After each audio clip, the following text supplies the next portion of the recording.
فروا میری کزن تھی۔ ہم ساتھ اسکول میں داخل ہوئیں، دوستی پکی ہو گئی۔ اس دوستی کو ہم نے اسکول تک ہی محدود رکھا تھا کیونکہ گھر والے ایک دوسرے کے دشمن بنے ہوئے تھے۔ فروا کے گھر فون نہ تھا۔ جب اسے کسی سہیلی سے بات کرنی ہوتی میرے گھر آ جاتی۔ اس کی امی منع کرتی کہ تایا کے گھر نہ جاؤ، لیکن وہ ان کا کہا نہ مانتی تھی۔ ایک روز وہ آئی تو گھر میں میرے علاوہ کوئی نہ تھا۔ کہنے لگی مجھے آسیہ کو فون کرنا ہے۔ میں نے کہا فون ملا لو۔ اس نے ملایا، ادھر سے کسی لڑکے نے اٹھا لیا۔ اسے شرارت سوجی، بولی بات کر لو، تمہارا فون ہے۔ جب میں نے ہیلو کہا تو جواب میں لڑکی کی آواز سنی، گھبرا گئی۔ ان دنوں بہت ڈرپوک ہوا کرتی تھی۔ میری گھبراہٹ سے وہ بہت محظوظ ہوئی۔ فون مجھ سے لے لیا، بولی یہ فاریہ ہے، بڑی ڈرپوک ہے، تم سے بات نہیں کر سکتی۔ مجھے بہت برا لگا، لیکن فروا نے برا ماننے کی پرواہ نہ کی، بلکہ دیر تک اس لڑکے سے ادھر ادھر کی ہانکتی رہی۔ اس کے بعد یہ اس کا معمول بن گیا، جب آتی فون ملا کر باتیں شروع کر دیتی۔ میں امی کو یوں نہ بتاتی کہیں اس کا آنا بند نہ کر دیں۔ امی پوچھتی تو کہہ دیتی کہ اپنی کسی سہیلی سے بات کرتی ہے۔ والدہ مجھ پر خفا بھی ہوتی، میں پرواہ نہ کرتی۔ فروا کی ہمنوا ہو جاتی۔ اس لڑکے کا نام شاہ رخ تھا۔ رفتہ رفتہ فروا سے اس کی دوستی ہو گئی۔ میں اب تک اس معاملے سے دور ہی رہی، کہیں ناراض ہو کر میرے گھر آنا بند نہ کر دے۔ ایک روز اس نے کہا فاریہ، گھر والے میرے نام کی ڈاک کھول لیتے ہیں، میں ایک خط تمہارے پتے پر منگوانا چاہتی ہوں، جب خط آئے دھیان رکھنا۔ میں اسے اب منع بھی نہ کر سکی کہ کہیں ہماری دوستی نہ ٹوٹ جائے۔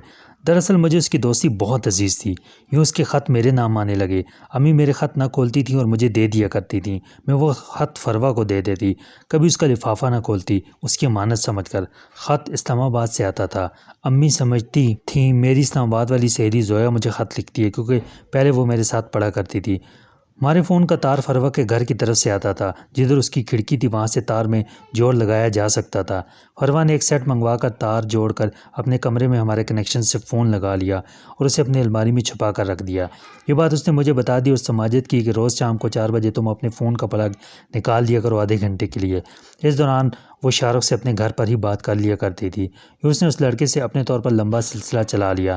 ایک روز اس نے بتایا کہ شاہ رخ بہت اصرار کر رہا ہے کہ میں اسے اپنی تصویر بھیجوں، کیا کروں؟ میں نے کہا کسی اور کی بھیج دو۔ اس نے نہ جانے کس کی تصویر بھیج دی جو مجھے نہ دکھائی۔ سوچ بھی نہ سکتی تھی میری وہ کزن جس سے میں سچی محبت کرتی ہوں میری تصویر اس لڑکے کو بھیج دے گی۔ اگر جانتی کہ وہ یہ کرے گی تو کبھی اسے ایسا مشورہ نہ دیتی۔ فروا کا یہ سلسلہ چلتا رہا، گرچہ مجھے یہ سلسلہ پسند نہ تھا، لیکن اسے روک بھی نہ سکتی تھی کیونکہ وہ ضد کی پکی لڑکی تھی۔ مجھے اندازہ ہو گیا کہ وہ میری دوستی کو چھوڑ سکتی ہے، شاہ رخ کو نہیں چھوڑ سکتی۔ ایک روز فروا نے کہا کہ آج میرے ساتھ اسکول سے تھوڑی دیر کے لیے کتابوں کی دکان تک چلنا ہے۔ میں ہمراہ چلی گئی۔ دکان پر ایک پکے سن کا شخص کھڑا تھا جس کے ہاتھ میں گلاب کا پھول تھا۔ یہی شاہ رخ ہے، فروا نے کہا۔ مجھے وہ بالکل اچھا نہ لگا، معمولی شکل و صورت کا تھا، شادی شدہ اور 4 بچوں کا باپ تھا۔ دکان سے نکل کر میں نے فروا کو کافی لعنت ملامت کی، بولی باتیں تو اچھی کرتا ہے، بوریت دور ہو جاتی ہے۔ میں نے کون سی اس کے ساتھ زندگی گزارنی ہے، بس فون کی حد تک دوستی ہے۔ ایک روز چھٹی کے دن فروا آئی، امی ابو گھر پر نہ تھے۔ آتی اس نے شاہ رخ کو فون ملایا اور مزاحیہ گفتگو کرنے لگی۔ ذرا دیر بعد فرمائش کی، فاریہ آج تم بھی اس کے ساتھ 2-4 باتیں کر لو۔ کس خوشی میں؟ ارے بھائی میری خوشی کی خاطر، تم کو میری جان کی قسم ہے۔ اس نے زبردستی مجھے ریسیور تھما دیا۔ مجھے اس بھونڈے آدمی سے بات کر کے کیا خوشی ہونی تھی؟ زبردستی 2-4 جملے کہے فروا کی خاطر۔ یہ مجھ سے بڑی غلطی ہو گئی کہ اس کا کہا مان لیا۔ اس کے بعد میری شامت آ گئی۔ اب شاہ رخ صاحب بے باک ہو گئے، جب جی چاہتا فون گھما دیتے، اگر کوئی اور اٹھاتا تو بند کر دیتے، میں اٹھاتی تو قسمیں دینے لگتے کہ بات کرو۔ بار بار فون اٹھانے سے کتراتی اور یہ تھوڑی تھوڑی دیر بعد رنگ کر دیتے۔ میری تو جیسے شامت ہی آ گئی، گھر والوں سے خوفزدہ ہر وقت پریشان رہنے لگی۔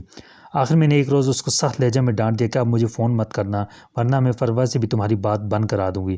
اس پر اس نے دھمکی دی کہ اگر تم نے ایسا کیا تو یاد رکھنا تمہارا فون ہر وقت ڈیڈ ملے گا، چاہے کتنی شکایات درج کراؤ، نہیں کھلے گا۔ جب فروا سے اس کی شکایت کی، الٹا مجھ پر بگڑنے لگی کہ تمہارا دماغ خراب ہے، کیوں خواہ اس سے پنگا لے رہی ہو؟ جانتی نہیں ہو وہ کون ہے؟ چاہے تو 1 منٹ میں ہمیں رسوا کر سکتا ہے۔ فروا کے منہ سے یہ الفاظ سن کر میں دنگ رہ گئی۔ مجھے سخت صدمہ ہوا اور میں نے اپنے گھر سے جو کنیکشن اسے کمرے میں دیا ہوا تھا وہ ہٹا لیا۔ اب وہ ہمارے کنیکشن سے اپنے محبوب کو فون نہ کر سکتی تھی۔ اس نے بات چیت ترک کر دی اور دوستی کا رشتہ توڑ لیا۔ انہی دنوں خالہ نے امی سے میرے رشتے کی بات کی تو امی نے ان کے بیٹے عادل کے لیے میرا رشتہ منظور کر لیا۔ عادل خوبصورت اور اعلیٰ تعلیم یافتہ تھا، بیرون ملک سے پڑھ کر آیا تھا اور اب ایک اعلیٰ عہدے پر فائز تھا۔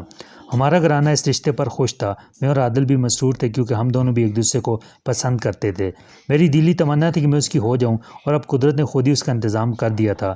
فروا اگرچہ مجھ سے ناراض تھی لیکن منگنی والے دن وہ از خود آ گئی۔ امی نے اس کو کہلوایا تھا کہ منگنی پر تم نے آنا ہے کیونکہ ان کو علم نہ تھا کہ ہماری دوستی کے درمیان رکھنا پڑ چکا ہے۔ فروا میری منگنی پر خوش نظر آ رہی تھی۔ اس نے ہنس کر مجھے مبارکباد دی تو میں نے بھی اسے معاف کر دیا اور دل صاف کر لیا، اسے گلے لگا لیا۔ سوچا اللہ نے میری مراد مجھے دے دی ہے تو اس سے ناراض رہ کر کیا ملے گا۔ منگنی کے بعد عادل مجھے فون کرنے لگا۔ ہم فون پر باتیں کرتے تھے۔ مجھے معلوم نہ تھا کہ شاہ رخ کی ملازمت ٹیلی فون کے محکمے میں ہے اور وہ ہمارے فون سنتا ہے۔ وہ میری اور عادل کی تمام گفتگو سنتا تھا اور واقف ہو گیا تھا کہ ہماری شادی ہونے والی ہے۔ ایک روز میں نے محسوس کیا کہ عادل مجھ سے کھنچا کھنچا سا ہے۔ میں ڈر گئی لیکن پوچھنے کی ہمت نہ ہوئی۔ وہ پہلے ہمارے گھر ہر ہفتے آتا تھا، اب اس نے گھر آنا بھی چھوڑ دیا۔ ایک دو بار امی کے بلانے پر آیا بھی تو اس کے لہجے میں اس قدر صد مہری تھی کہ لگتا نہ تھا کہ یہ وہی عادل ہے جو رات بھر فون کرتا تھا۔ اب ایک بار بھی فون پر بات کرنا گوارا نہ تھا اسے۔ بالآخر یہ معمہ حل ہو گیا جب فروا کو شاہ رخ نے اپنے جال میں پھنسا کر اس کی آبرو خاک کر ڈالی تو وہ ایک دن روتی ہوئی آ کر میرے گلے لگ گئی، معافی مانگی اور بولی فاریہ میں تمہاری مجرم ہوں، میں نے تمہاری تصویر شاہ رخ کو بھیجی تھی ایک مذاق جان کر۔ اس نے عادل کو دے دی اور کہا کہ تمہاری منگیتر نے مجھے تصویر بھیجی ہے اور تم سے منگنی سے پہلے وہ مجھ سے فون پر بات کیا کرتی تھی۔ اس بات پر عادل کا دل مجھ سے پھر گیا۔ عادل نے مجھ سے پہلے سرد رویہ اپنایا پھر منگنی توڑ دی۔ دکھ تو بہت ہوا لیکن میں عادل کے دل سے غلط فہمی کو دور نہ کر سکی کیونکہ دل کا شیشہ اگر ایک بار ٹوٹ جائے تو اس میں آیا بال دور نہیں کیا جا سکتا۔ مرد کی فطرت ایسی نہیں کہ عورت کا قصور بھلا سکے، خواہ عورت بے قصور ہی کیوں نہ ہو۔ ایک بار کے شک سے اعتبار کا بھرم جاتا رہتا ہے۔ مجھے عادل کے کھو دینے کا بہت غم ہوا مگر یہ غم سہنا پڑا۔ اس پریشانی سے میری طبیعت خراب رہنے لگی۔ امی نے چیک اپ کرایا تو پتہ چلا ٹی بی ہو گئی ہے۔ سچ ہے غم گہرا ہو تو دیمک کی طرح انسان کی صحت کو چاٹ جاتا ہے۔ باقاعدگی سے علاج ہونے لگا۔ بالآخر میں نے اس جان لیوا بیماری سے نجات حاصل کر لی مگر روح کو جو دیمک لگی وہ نہ جا سکی۔ عادل کی شادی ہو گئی، وہ اپنی بیوی کو لے کر بیرونی ملک چلا گیا۔ فروا کی بھی شادی ہو گئی اور وہ رخصت ہو کے اپنے گھر سدھار گئی، لیکن میں جہاں تھی وہاں رہ گئی۔ دعا کرتی تھی کہ میرے نصیب کی خوشیاں بھی عادل کو مل جائیں کیونکہ قصور میرا تھا، غلطی مجھ سے ہوئی، عادل کا کوئی قصور نہیں تھا۔ میں نے ہی فروا کی دوستی میں اس پر اتنا اعتبار کر لیا کہ اس نے ناگن بن کر مجھے ڈس لیا۔ میرے نصیب میں اندھیرے نہیں تھے لیکن اپنی بیوقوفی سے میں نے اندھیرے بھر لیے۔ فروا کو اس کی منزل مل گئی۔ آج سوچتی ہوں اگر بڑوں کی لڑائی تھی تو اس کی کوئی وجہ تھی۔ وہ ہمیں بھی ایک دوسرے سے دور رہنے کی تلقین کرتے تھے۔ ہمارے کزن اور میرے بہن بھائی اسی وجہ سے آپس میں نہیں ملتے تھے مگر میں نے بڑوں کی بات نہ مانی۔ تبھی امی نے مجھے روکنا ٹوکنا چھوڑ دیا بلکہ میرے حال پر چھوڑ دیا۔ فروا سے ملنے سے بھی نہیں روکتی تھیں، چاہتی تو روک دیتی، تب شاید میں تباہ نہ ہوتی۔ ماں باپ بچوں کا مزاج بناتے ہیں اور ان کے مزاجوں کو سمجھتے بھی ہیں، تاہم کچھ والدین کبھی کبھی اپنی ذمہ داریاں نہیں سمجھتے اور بچوں کو ان کے حال پر چھوڑ دیتے ہیں، تب مجھ جیسے نادان بچے بڑا نقصان اٹھاتے ہیں، ایسا جس کا عمر بھر ازالہ نہیں ہو سکتا۔